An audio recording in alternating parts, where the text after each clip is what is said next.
Hi everyone, I'm going to do a journey for Tor today. He suffers from basically social anxiety where he has a hard time going into a crowd with more than two people. He also wants me to look into the connection he has with the spirit realm, invisible people. So I'm just going to, first of all, I think it's one of those things. I'm a very strong believer that if you have any fear, anxiety, the most simplest way in my book is to put yourself in a situation that creates that. However, anxiety is a little different though, because anxiety creates, it's not just fear, because fear is simply your fear of heights, and you work away and get stronger and stronger and stronger and more braver and braver and braver, and you overcome that fear. But anxiety creates a crippling sensation sometimes that is overwhelming. And how do you eliminate that? How do you eliminate that fear? Because that is a form of fear, but it's extreme. It's actually another level of fear that causes that. So sometimes what I would suggest is this is just my suggestion, and I'll go into spirit realm and get their opinion on it, is that you slowly make baby steps. So you put yourself in a situation that if you're uncomfortable with more than two people, start off with 3, with people that you know, and then bring it up to 4, and talk about subjects that you're really interested in. Surround yourself with people that make you interested in that subject. Because one of the things I know when I first doing public speaking, I always found that if somebody asked me a question, all my fear went away. Gone. And it was based around something I was interested in. So I had less fear when I was interested in it, I guess is a better, clearer way of putting it. But sometimes you can start off with getting a person ask you a question. And so you can guide the conversation about something that you're interested in. So when they ask you that question, it's going to help relieve your anxiety really quickly. Because somebody asking you a question for some reason, it reduces your anxiety. However, if they ask you a question about something you don't know anything about, it could increase your anxiety. And I don't mean to laugh about it, but it's like anything. To me, anxiety sucks. It's a very difficult thing, and a lot of people don't really truly understand it, but I know lots of people that suffer from it. And the most important thing is finding out what it is that triggers your anxiety, which you do know. How are you going to... You can either live with it, or you could say, okay, how am I going to get this better? And you simply guide it in a way that you actually guide your conversations, pick and choose the people that you're being around, and then slowly increase that. But create a situation that you're able to talk about a subject that is very easy for you to talk about. If you feel the conversation is going somewhere you want, you can always get up and excuse yourself. And it's easier said than done, because that's a basically casual conversation. But if you go to a mall, go to a restaurant, it starts to create more and more and more uncontrollable situations.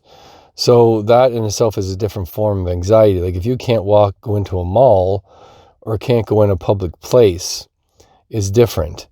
So it really depends on the actual level of anxiety that you're suffering and how that manifests. So to me, you slowly do baby steps, and eventually you're going to be able to be around more and more and more and more people. And that's something that is very important as an individual to do, because anxiety is a form of fear, and how you overcome your fear is to face it. And I know that's something that people don't want to hear. They go, well, I don't want to face my fear. But that's the only way it's going to go away. If you know what's creating your anxiety. And the interesting part is sometimes going into the spirit realm, which you're going to do in a second, I promise, you discover things that you weren't aware of that are actually creating the anxiety. It's interesting because just another example, a person got really about eating. She had a really bad eating disorder. But the reason she had that is because she was left alone when she was a child. Well, how is that connected? but that was the root cause of it. Because she was neglected and left alone as a child, she probably wasn't able to eat on regular terms, and that created an eating disorder throughout her whole life. So sometimes knowing what the root cause is actually also helps as well. So this is a few little food for thought, and I'm going to go into the journey state and see what comes up.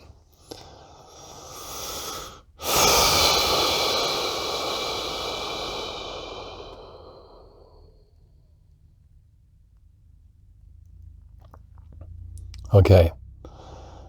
I see a person sitting down on a couch, lean forward, and I see these people screaming at the top of their lungs behind you. Screaming, screaming, and screaming, and screaming really, really, really, really loud. And it creates, obviously, discomfort. And you're like, you plug you put your hands over your ears like this, and you sit there and you plug your ears, and you're just, it's extremely irritating. It's really hard to stop, because when you think it's finally stopped, there's a little tap in the shoulder. And you turn around and there's a really disgusting face that's staring right at you, that's all twisted. There's maggots coming out of its eyes and mouth and nose. And you jump back and you go really back up against the wall, and you close your eyes and you're shaking. And then the whole room shifts and morphs.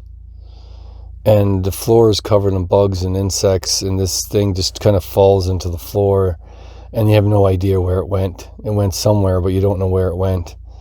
And you're walking around the house, and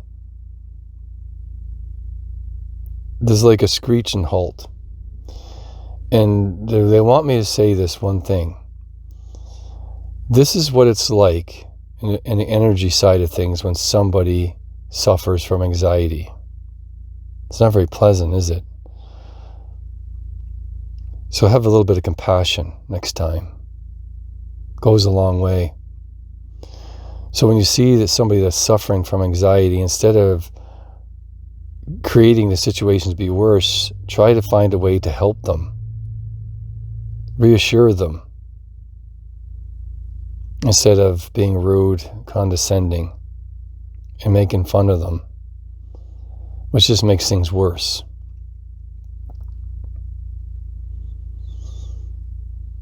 So this whole situation it just gets crazy. It's like the energy is so loud, I just simply, I stop the whole thing, and I pick you off the ground, and I take you through the front door, and you're like terrified to go through the front door. I said, and you're putting your feet down, and I say, there's nothing through the door.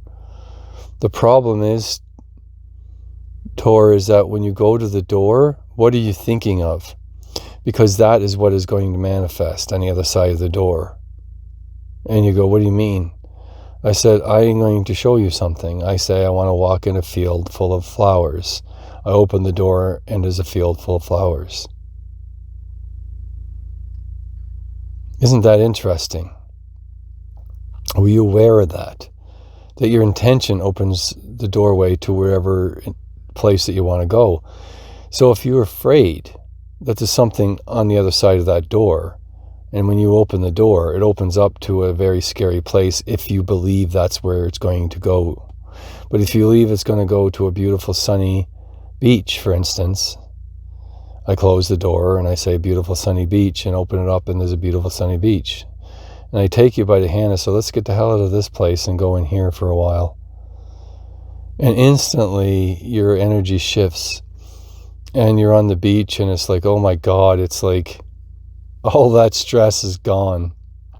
And you're like enjoying the ocean breeze on your face and the sand between your feet. And you're just like a kid enjoying a beautiful day at the beach. Like there's something about the sand in your feet and the breeze on your face and the waves that calm you right down. And that's pretty amazing. But this is techniques that you should try practicing.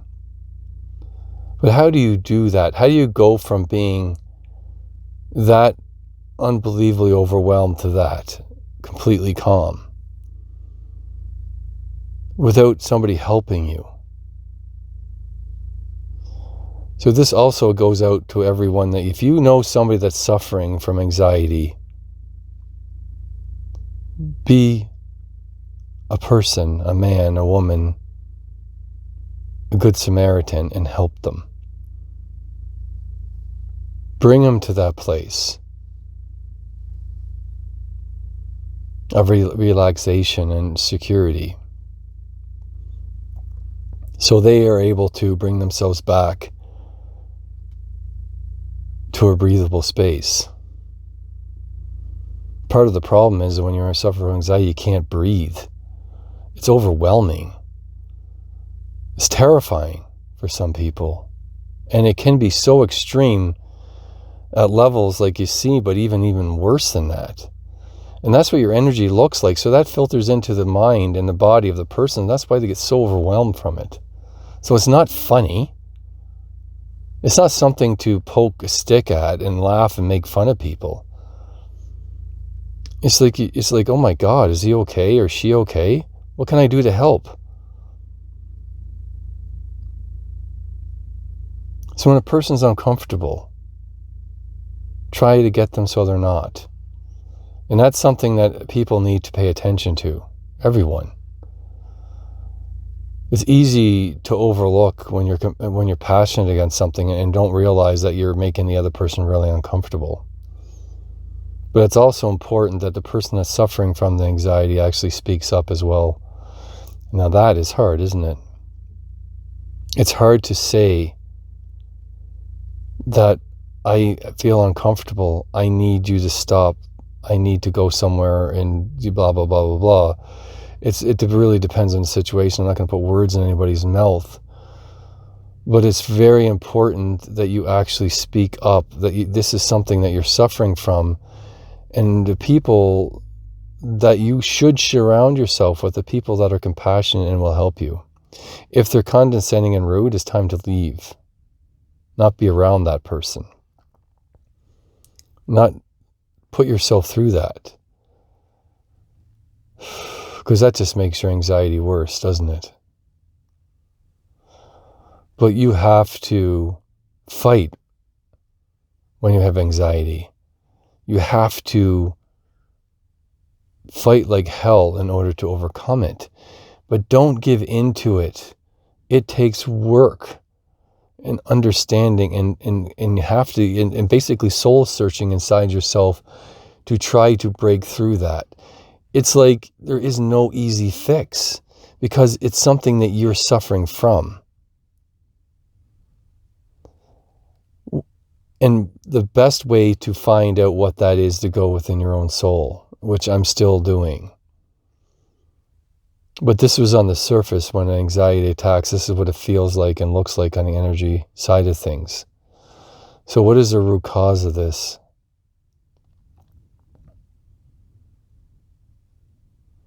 Remember the first thing they said to me, the first thing that happened when is somebody yelling and screaming at you constantly and you just want to just, like you just want it to stop, but you can't get it to stop.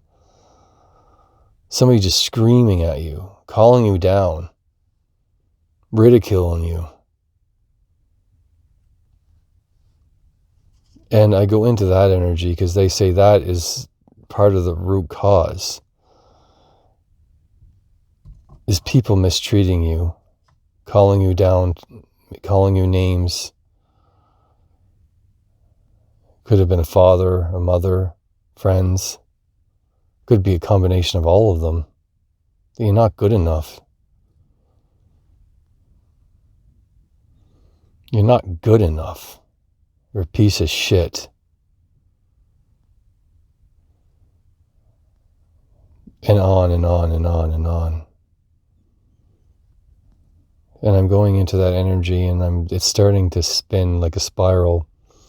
And it's going down, and this part of yourself sinks into the ground and falls deep down within the earth, going down a spiral really deep, and you get stuck. And then it's like it's really kind of weird. You're stuck in like a drain, and somebody literally takes like a snake they use to unclog a sink or a toilet, and literally pushes you through the drain. It like doesn't care if you get tore to pieces doing it. It's like you're not worth anything. You're a piece of shit. I'm just going to make sure that you are treated like one. And washes you right down to the bottom into this disgusting sewer. And you plop down into a sewer, and you're in multiple pieces, and you're trying to put yourself back together. But then somebody just stomps on your hand and stomps on the back of your neck and and drowns you, literally.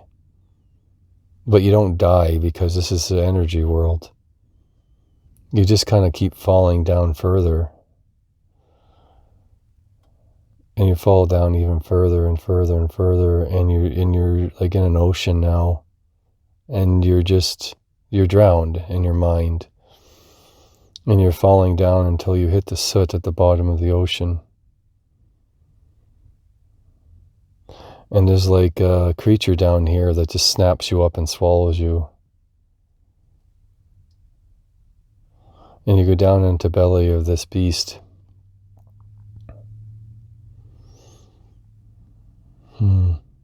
And you're stuck in its stomach, like your intestines. You're stuck again. And it's like you're stuck again. Again, I'm stuck. You're stuck. Useless piece of shit. And it pushes you out again, and it plops out just like a clump of turd on the ground. And you're just like, this flies all around, and there's this person, huge being, walks over to you and looks at you and kind of picks you up by the tip of his fingers as a massive giant. And it just tosses you really, really, really, really far into a pile of other versions of yourself. I would say you must suffer from depression as well, because this is not just anxiety. This is something much worse.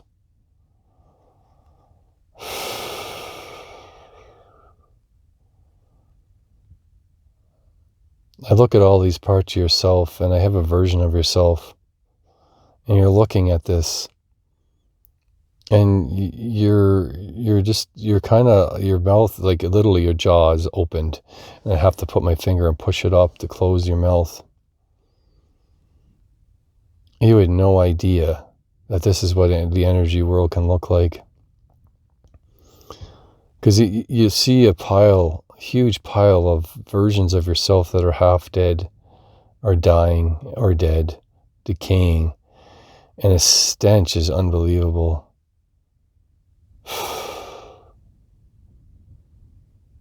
And you go, what am I supposed to do with this?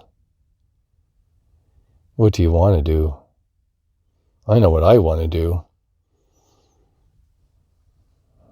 I actually take a really amazing looking bow, and I basically arrow bursts into flames.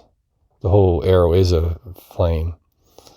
And you're like, no, like you're just telling me no, and I say, why? This is energy. It's disgusting. It needs to be transformed.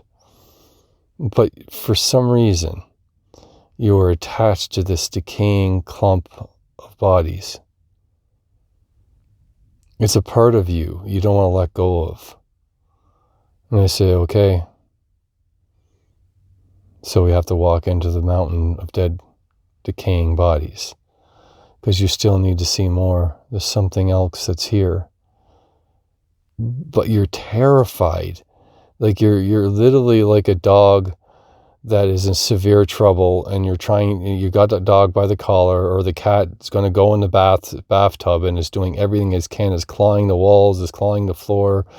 No, don't put me in here. And I just grab you, and I pick you up, and I bring you through it, because you have to face whatever's inside of here. This is one of the root causes of this anxiety. And I say, do you want to face it, or do you want to stay running from it forever? You really think about this for a long time, And I'm talking months go by, seasons go by, and more bodies get tossed onto this pile. And you go, screw it, I'll do it, screw it, I'll do it. This go in now, like you changed my mind. And I say, awesome. So I grab a hold of you and you're like, wait, no, it's too late. I already got your going through here. And you're I'm pulling you into this whole pile, and you're coming in and you're kind of regretting it. But at the same time, you very quickly come out of it, because it's like you see that we're not in bodies anymore. We're in a dimensional space. But it looks familiar to you. It's like a corridor to a home. And there's a lot of yelling and screaming going on. And you're really small.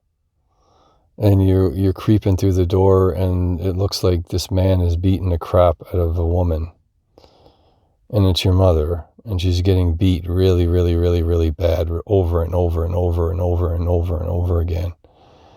And it's a sexual thing as well.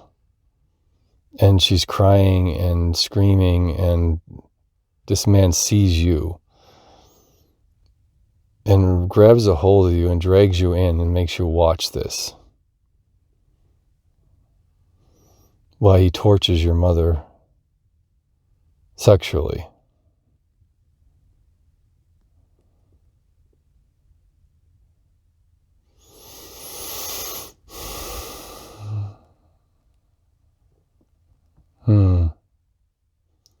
And there's a very long pause here. This whole scene melts away, and you start to cry really loud. It's like you just cry and cry and cry and cry and cry. You cry so much this whole place washes away and goes down the drain, the whole scene.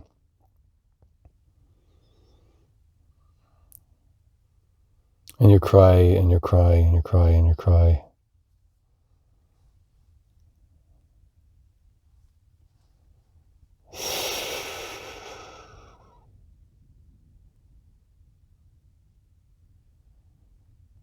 It's silent, except for your crying.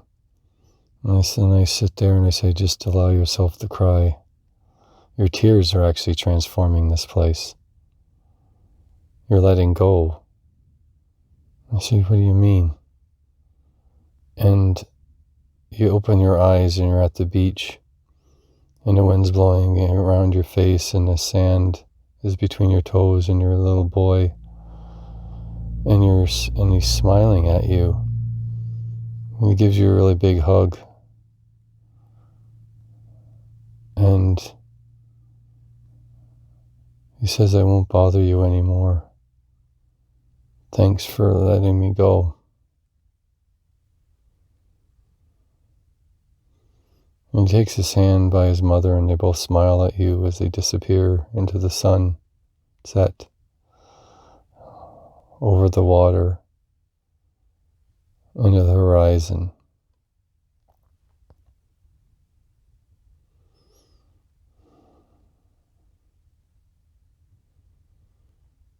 It goes really still. And you're looking out at the sunset, and you ask me, I feel a lot better, you say. I feel like there's something lifted from my soul that I forgot that was there, or I had locked deep inside myself.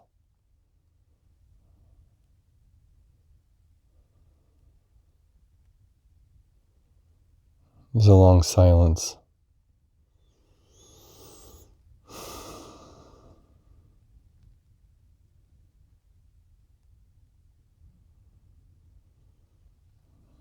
The energy's starting to quiet down, and there's a part of yourself that's going to stay at the beach, watching the sunset, the waves, the birds.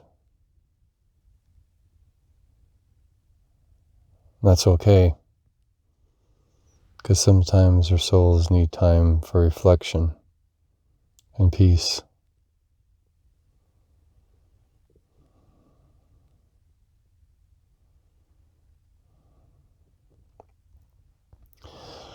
Whew, that was kind of intense.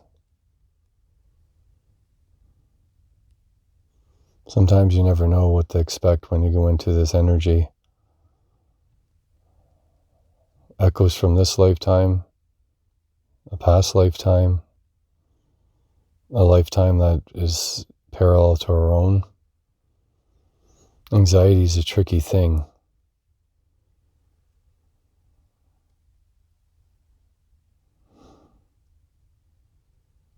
But it's very important we allow the energies to go that come forward, because that's the energies that are creating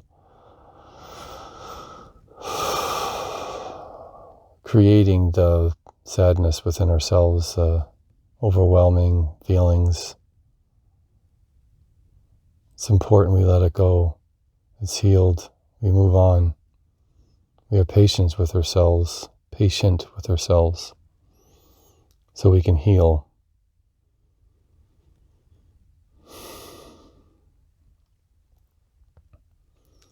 So I'm going to go take a look at invisible friends.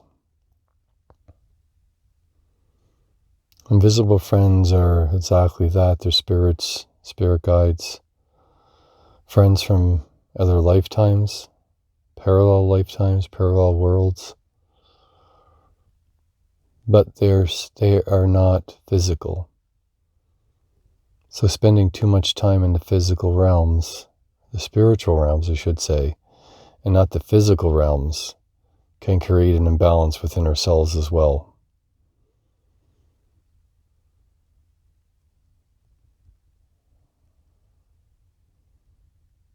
Because the physical world is hard at times, and we need to face that. It's easy to, well, not necessarily easy. For some people it's easy, and some people it's not, to communicate with other beings that are loving, understanding, because a lot of these beings know and understand love way more than most people do. The judgment isn't there. That's why you need to surround yourself with people that don't judge you. That's going to help your anxiety massively.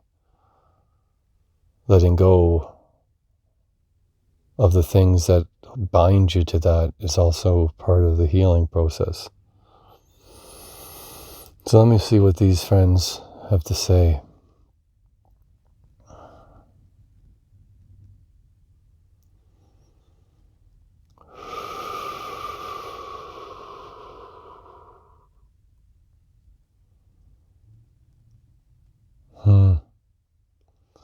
I see I'm just sitting on my chair, and it's like a Star Trek moment that you have the lights going by, and you're sitting in a chair and you're just allowing the lights to go past you.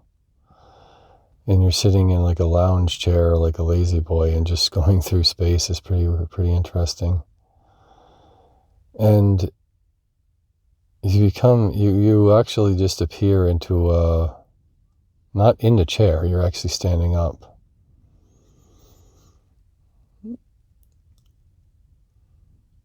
And you're in an area that is, it's a hard time, it's having a hard time showing exactly what it is. It's layers, and there's multiple layers of it though. It's not just simply one layer, it's layer upon layer upon layer upon layer. And it's like a big, huge structure that has many, many layers to it. And each layer is like a different ecosystem, a different experience. And you can come to this place and experience different things. It's almost like a holodeck in a way, that when you go to it, you can just experience whatever you want. But is it real? The difference between a holodeck and a journey state, we're speaking to things that aren't physical. But a holodeck is physical, isn't it? Unless it's in a headset. And this is what they're saying to you. There's a difference between a physical, tangible thing than something that's a computer-generated image inside your mind, or like a VR, for instance. What's the difference between VR and a physical experience? And what's the difference between a VR and a spiritual experience? They're wanting you to think about this, the different versions of reality. Spiritual experience, a VR experience compared to a physical, real experience. Like if you went to a VR set and walked down the beach, what would be missing from the physical experience? Like, then add in the spiritual experience, walk down this beach in a journey state within your mind. What would that be missing? Can you take everything in a physical experience and place it into each one of these things? The VR system could be lacking the most, because this visual sounds can be pretty amazing, though. Doesn't really have feelings. Like when you go to pick the sand up, you don't feel the sand in your hand. But in a journey state, you can. You can actually physically, it takes practice, but you can actually feel the sand in your fingers. Is it a memory? Or is it not? When you feel the sand within your fingertips, you can feel the grit. You can feel the dew in the grass, the wind on your face, the smell of the moisture from the water, the wind, the spray from a waterfall on your face, the smell of the actual smell of moss in the air, smell of nature, the trees in the jungle, the birds chirping, the butterflies flying. Then you can actually fly through the air, explore things even more in a different way, like Peter Pan would do, you know. That's a journey state. And the more you bring into it, the more feelings, the smell of taste of things are also possible. But now you take and you do that same thing in a physical reality. What is the difference? What happens if you don't see anything at all in a spiritualist experience? It's just darkness. It's not going to be very fun, is it? It's not going to be very rewarding. All you do is hear a voice inside your mind. But then the VR would be better, wouldn't it? But what's the best of all of these experiences? I guess it depends on the level of experience that you have as a journeyer. Because everything is energy. Are we able to physically leave our bodies and go into a different dimensional space that could be real to us? What happens if we're able to leave our body and go into another body, then blah, blah, blah, blah, blah. But in the physical world, it is different. There's a reason why we come here. The journey state is missing certain aspects of things. Even the most gifted journeyers still can't bring all the aspects of being alive into a journey state. It's, no matter how good you are you ever really going to be able to experience the physical world the way it was meant to be felt? When was the last time you actually spent the time to go to the beach, feel the sand on your toes, smelled the salt in the air, searched for rocks and seashells, went for a swim, Put a snorkel, a mask on, and explore the ocean. Run through the sand as fast as you can. Or go ouch, ouch, ouch, ouch, ouch, ouch, ouch, ouch, ouch when your sand's too hot. Watch the people interact. The children play. When was the last time you did that?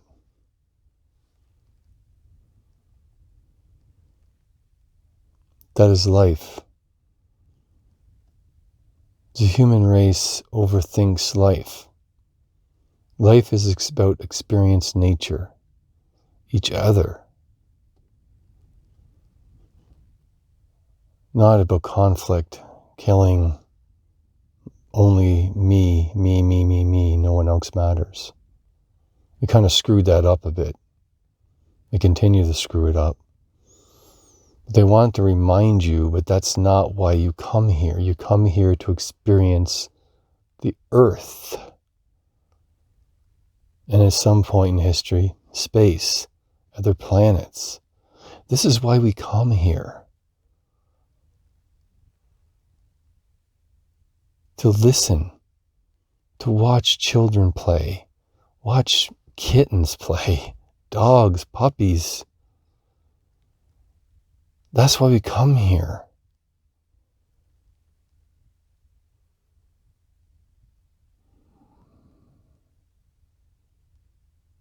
Then there's a big long but.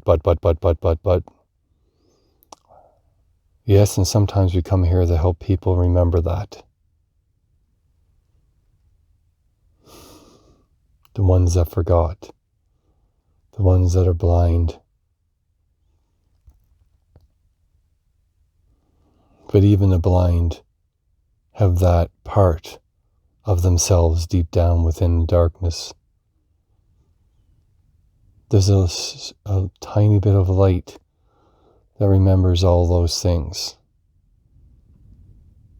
And sometimes we're here to ignite that light within them so they can join in the glory of being alive.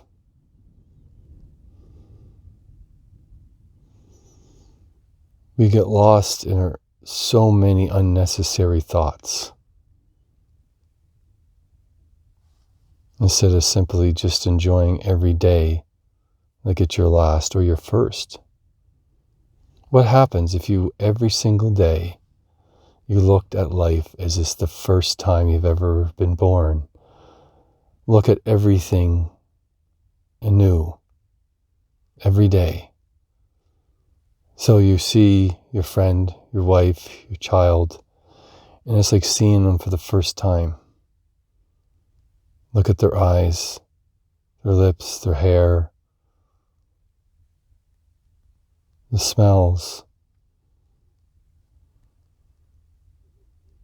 the lighting on their hair, their voice.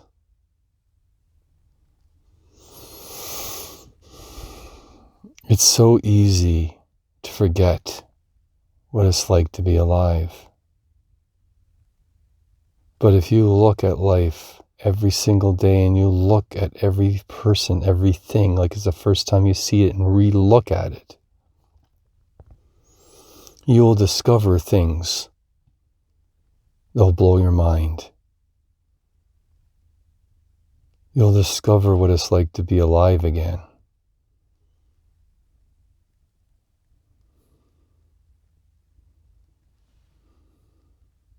That's a message that your spiritual friends want to tell you. That's what they want to share with you.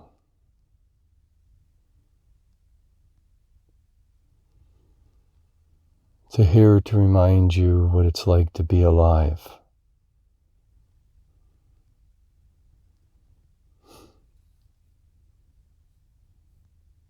I think we all need to hear this sometimes. To be able to remember what life is like for the first time. When a baby is old enough to start to discover and touch things for the first time they ever eat ice cream, the first time they ever see snow, water, a puppy, a kitten, a dog. How wondrous it must be to see tall buildings and mountains for the first time, to see the sky, the sunset, the beach, the fish in the water, the animals. How wondrous it must be.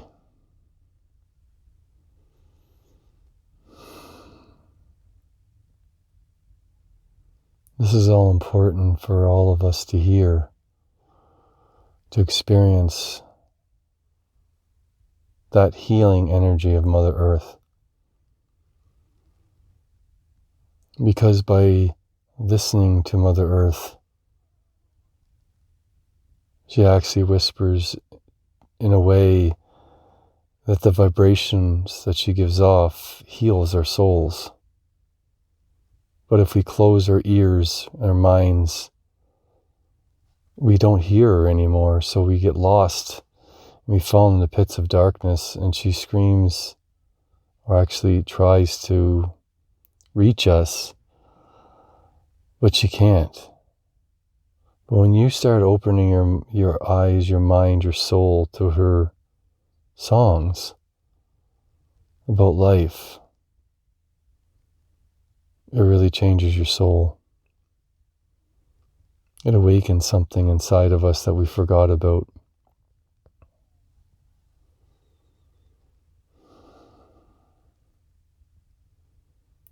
Tasanayo koyeni. Tusanaye se. Toraye nimano. Sika torate.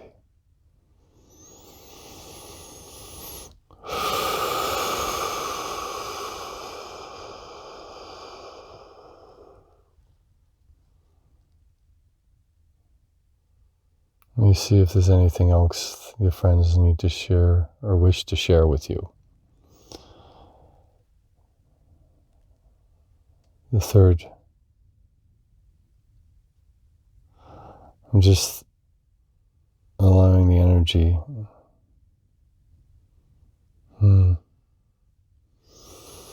They're showing me an anvil and a person hitting the anvil.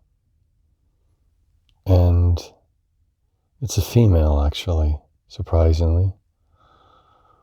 Muscular, but not too muscular. She's very beautiful. And she's hitting the anvil with a big hammer, but not like Thor's hammer, but it's more like a hand mallet, and she's hitting it precisely, actually. She's hitting it precisely in exactly a specific spot. And it's like meticulously hitting a specific spot every single time, but different areas. And by hitting it over and over and over and over and over again in this meticulous spot, it's creating a different form of energy. You could take a great big mallet and smash it into this sword, and it would actually create a very strong sword. But what she's doing is hitting it in tiny, tiny little specks and putting a specific purpose and energy into every tiny one of those hits. So instead of using Thor's hammer, for instance, she's using a hammer that's a little bit bigger than a normal hammer would be. But then she has the other side, which is like a pick. And she picks, like she flips it around and slams it into a specific pattern. And she's knocking in a pattern into the blade of this sword. So she uses both sides very, very well, actually. And there's times she would even use two hands, one hammer in each hand. And she's creating a design in the blade. So she hits the same spot over and over and over and over and over and over and over and over and over and over and over and over and over again through the whole thing, making sure that she hits every spot thousands of times. And then she flips it around and puts a pattern in the blade. But it has to be done this way, or the blade would be weakened by the pattern. Instead, she's able to strengthen the blade by doing this technique, believe it or not. By putting the pattern in the blade strengthens the blade, not weakens it. And she just finishes it, and it's like this blade of the sword. There's no hilt, it's just a blade. And she holds it up to the light, and you can see through it, and it bursts into flames. And it's like bursts into flames. Like the sun reacts with the blade, which creates flames. But the flames don't burn. When she holds it in her hand, she's not being burnt by the flames. Either she's immune to them or not, I don't know. But she gives it to a person, this blade, and the blade goes out as soon as it touches your flesh. It burns a bit though, and you go, ow, ow, ow. But it's not too hot. But she's not affected by the flames. And you actually go on your hands and knees and you hold the blade up high and you thank her for this beautiful gift.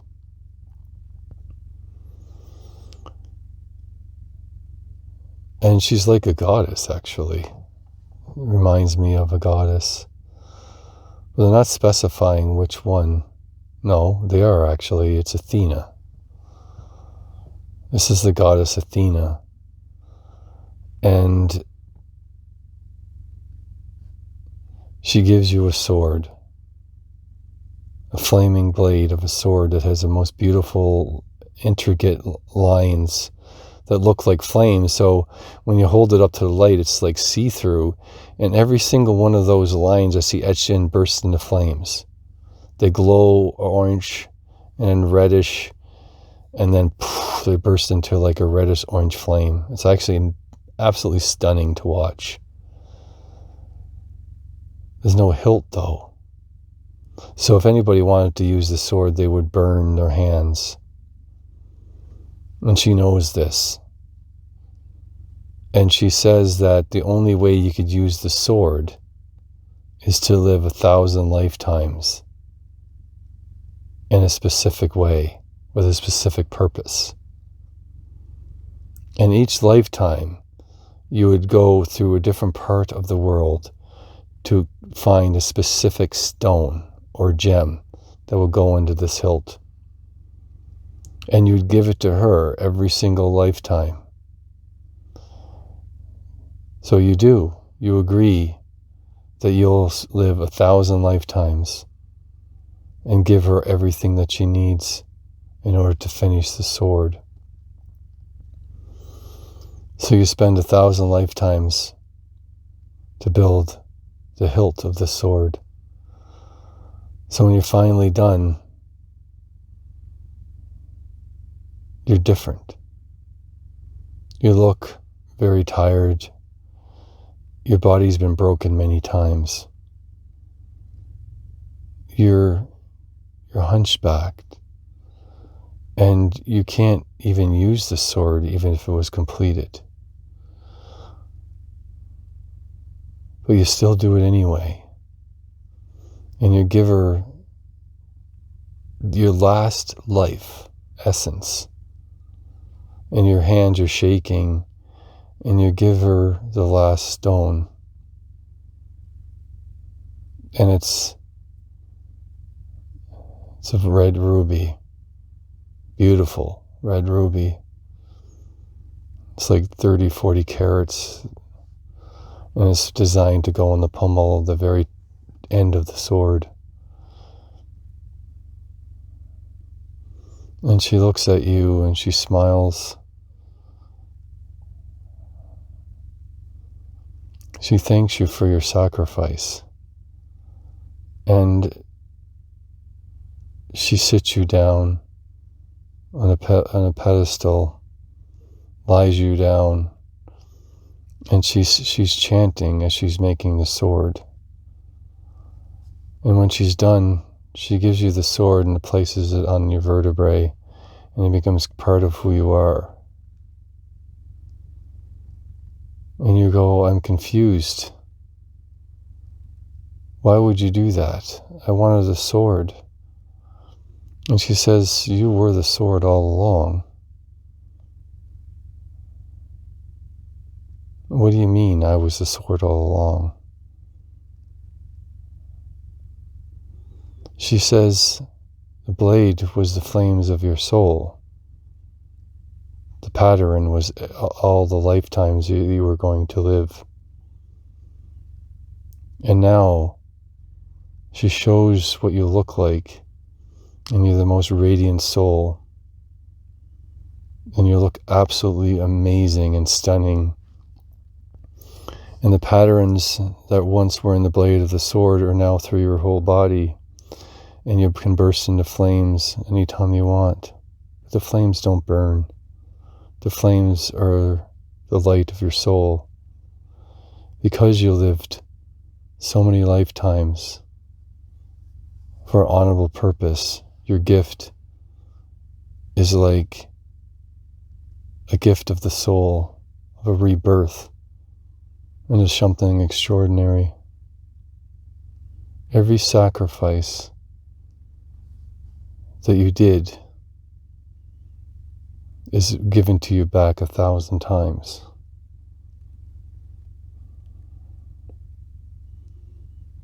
This part of your soul is you. You are extraordinary.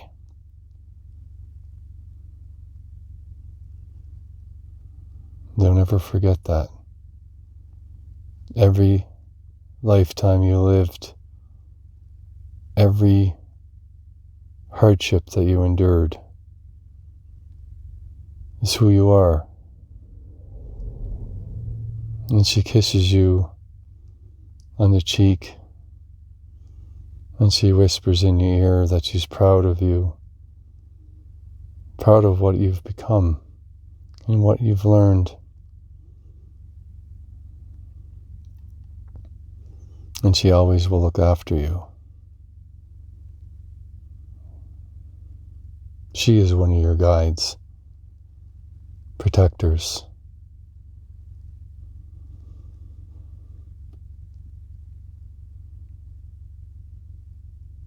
That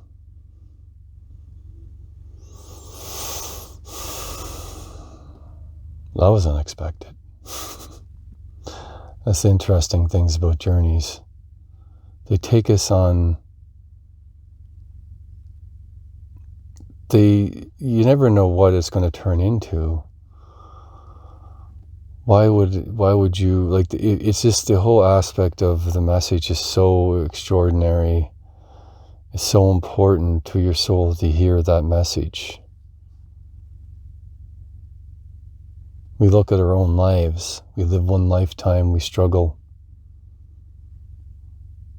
We struggle this one lifetime. But there's parts of your soul that have struggled for thousands of years, thousands of lifetimes to accomplish one goal. Broken. Just to accomplish it. But then is rewarded 1,000 times. So the next time you find yourself struggling, remember that part of your soul that lived 1,000 lifetimes to simply to accomplish one task.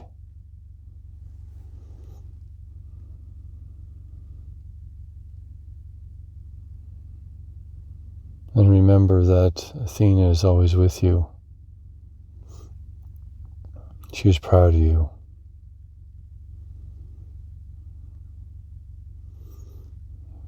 And she also states that the energy of Athena is also Frigg.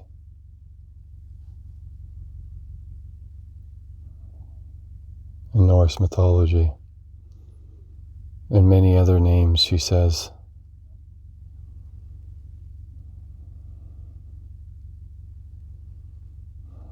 We always forget that the energies of amazing souls are felt all over the world, all over the universe. They have many names, but they are teachers. They guide us. And they'll always be there for us when we need them.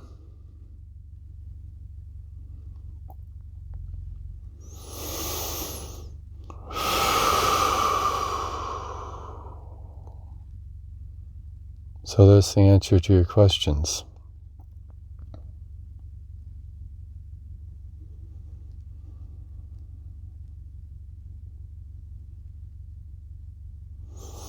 Sometimes when we ask a question, we get some answers, and then the answers are like, what? It leaves us like sometimes speechless, sometimes not. But your soul understands it, and you understand it. It doesn't matter if somebody else doesn't. What matters is that you know how extraordinary you are. How many times do people say that to you, that you're extraordinary?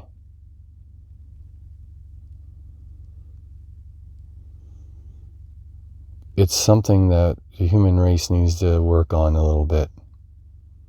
Giving compliments to people. It's so easy to get wrapped up in life and forget to say, wow, man, you ever know that you're an amazing person. You're beautiful. You're amazing. You're handsome. You know, like you go on and on and on and on about it. Doesn't matter if you're male, female, if you're talking to your wife, your child. We need to remind our kids, our friends, how much they mean to us.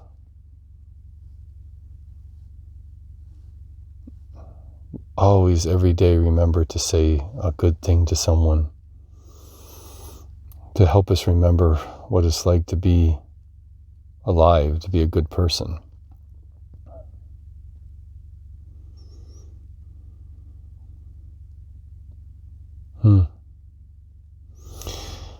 So I challenge everyone that hasn't made it this far to really take the time out to tell someone how extraordinary they are. Every day. Well, maybe 3 or 4 times a week. Try it. I challenge you to do it. I need to work on that. I admit it. But it is a very good way of living your life. Because making somebody smile makes you smile. It will change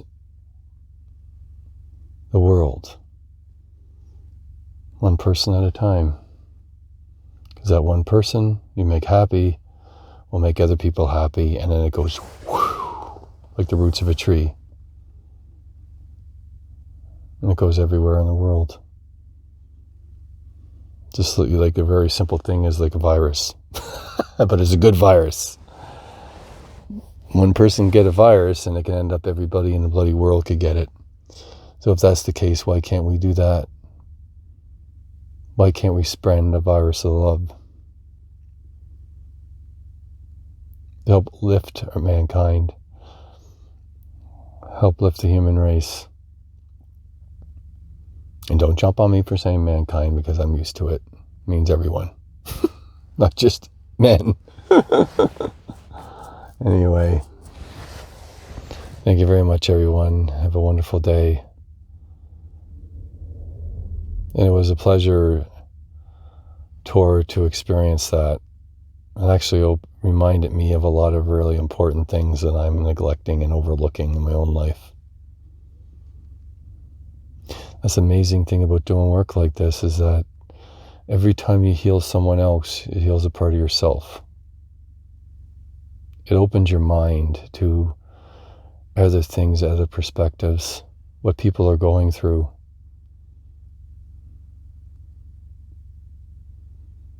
Thank you very much. Take care.